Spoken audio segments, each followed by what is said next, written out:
வச்சுட்டேன்.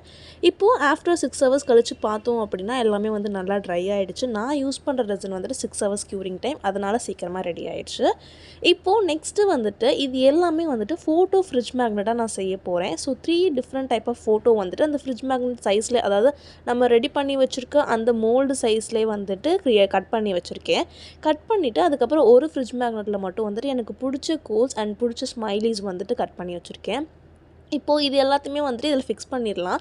ஃபோட்டோஸை வந்துட்டு நீங்கள் ஃபிக்ஸ் பண்ணும்போது கொஞ்சம் பேக் சைடில் இந்த மாதிரி பெண்ட் பண்ணி ஃபிக்ஸ் பண்ணிங்க அப்படின்னா அது மோல்டை விட்டு அவ்வளோ சீக்கிரம் வெளியே வராது. ஸோ அந்த பேஸில் கரெக்டாக ஸ்டிக் ஆகிக்கும். நமக்கு ரெசின் போர் பண்ணுறதுக்கு இன்னுமே ஈஸியாக இருக்கும். அதனால் இந்த மாதிரி வந்துட்டு நான் போர் பண்ணிவிட்டேன். இப்போ 4 ஃபோட்டோ